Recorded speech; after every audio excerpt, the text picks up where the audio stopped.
The Great Resignation. What the flippity flap is going on? Welcome to Learn to Lead with Mary Sheehan, and I think I might have part of the answer about what's going on, kind of big picture stuff that I got from a friend of mine, and this is how he explained it to me. He said for about 100 years, we've been in the Industrial Revolution, right? So what's the Industrial Revolution about? It's about production on a straight line. How much you can produce, how fast you can produce it, and there was a value attached to that.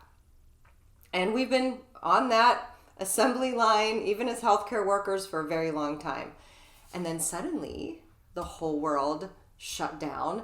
And even if you were working, because there was enough of a shutdown, enough of a pause, even if you're working like I was, you were able to tune in to something that wasn't that assembly line. It was the cycles, right? It was the cycles of nature as the seasons fall one into the other. The cyclical nature of relationships. Those are not in a straight line, right? The circles. And tuning into that, even if you weren't consciously aware that you were tuning into that, because I certainly wasn't consciously aware of it until my friend explained it to me. I'm like, oh my gosh, yes, that's what it felt like. It felt like being in tune with something that was so like an innate and so part of who I was as a human being, and I really liked it so much better than the assembly line. And I think I felt and feel like a lot of you probably do, and that you want your value as a human being to be attached to something other than how much you can produce and how fast.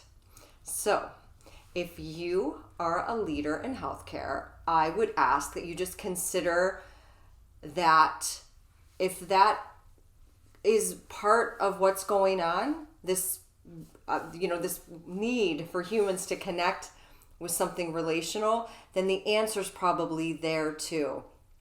The answer's probably not in that assembly line mentality, right? Slowing it down or speeding it up or pushing people by offering them more money or trying to slow it down by taking things off their plate. Those things could help, but the real answer is going to be something very human, very unique to each human. So for right now, I would just ask you to consider what you can do for your team, that's about a relationship. Even if it's something as simple as acknowledging to everyone, this is really hard. I don't know how to fix it, but if you're struggling, I understand. Just something as simple as that. We have to start somewhere. And I think together we can figure out a way to move through this and make things actually much, much better. Thank you for watching. Subscribe to my channel. Have a great day. Peace.